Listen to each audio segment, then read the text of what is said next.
In the ancient city of Babylon, where grand temples pierced the skies and idols of gods adorned every street corner, there lived a king who was devoted to the god Bel, the patron deity of the Babylonians. For the king, Bel was unquestionable. Every day he brought offerings of food and drink to the temple, believing in the god's power, in his supposed hunger and thirst, and in the miracles whispered among his people. The temple priests confirmed these miracles, claiming that Bel consumed the offerings left for him, proof, they said, of his divinity. But among the captives of Babylon was a man named Daniel. Known for his unshakable faith in the one living God and for his wisdom, Daniel had earned the king's trust in many matters. One day, as the king marveled at Bel's greatness, Daniel felt compelled to speak. "Do not be deceived, O king. Bel is no god, he is but stone and clay, the work of hands, voiceless and lifeless. He neither eats nor drinks." The king frowned, displeased at Daniel's defiance. The king, bewildered by Daniel's assertion, challenged him.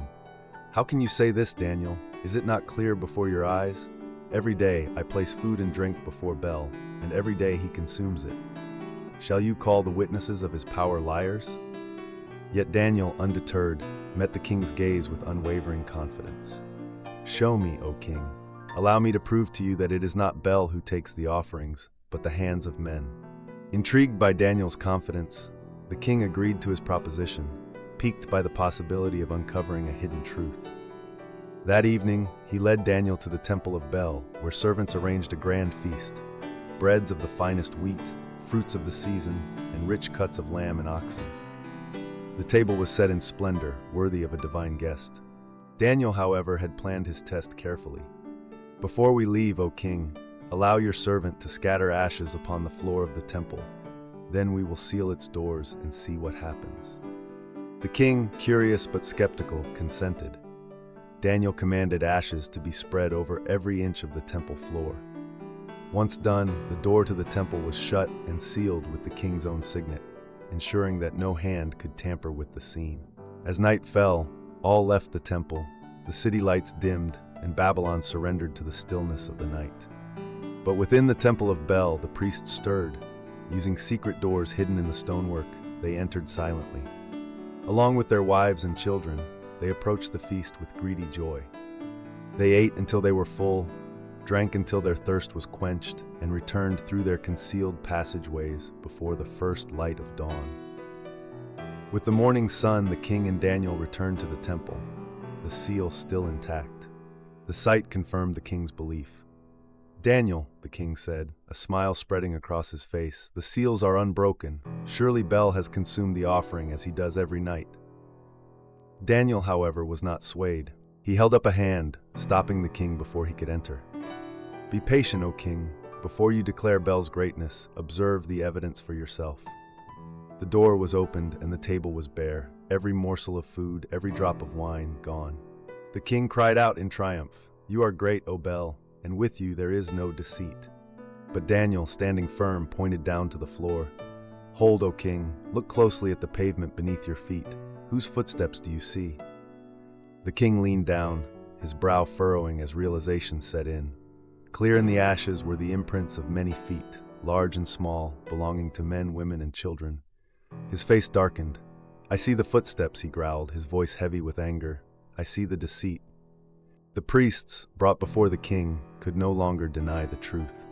Under the weight of his wrath, they confessed everything. The secret doors through which they entered the temple, and the daily trickery they performed to fool the king and the people. Furious at their betrayal, the king ordered their execution, along with their families. The priests' lives ended, and the temple of Bel was delivered into Daniel's hands. Without hesitation, Daniel overthrew the idol and reduced the temple to rubble. But the ordeal was not over. Nearby, in another sacred place of Babylon, there was a great dragon, a monstrous creature worshipped by the people as a living god. The king brought Daniel to face the creature, his tone challenging. "Now, Daniel," the king declared, "you have dismissed Bel as nothing more than stone and lies. But what will you say of this dragon? Behold it. It lives, it eats, it drinks. Surely you cannot deny that this is a living god. Will you not worship it?" Daniel looked upon the dragon with neither fear nor reverence. "It is true, O king. that this dragon is alive," he said, "but it is still no god. I will not worship it. I serve the Lord alone, for he is the only living God." The king's eyes narrowed. "Then prove your claim, Daniel.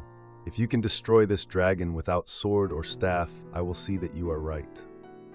Daniel accepted the challenge without hesitation. Daniel took pitch, fat, and hair, materials that would burn and expand with heat, and melted them together into lumps.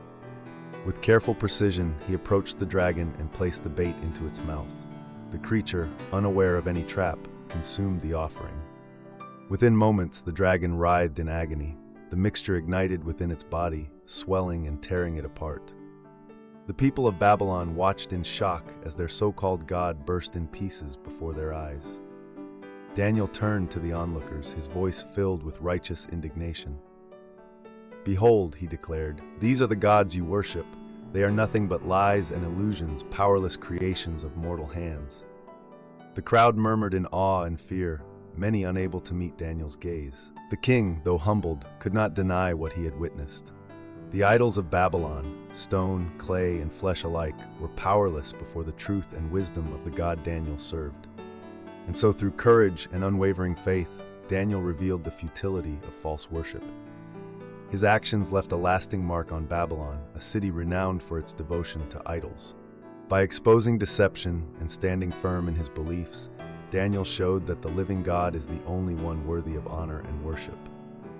Thus ends this account, a story of faith tested and truth revealed, of idols unmasked and gods undone.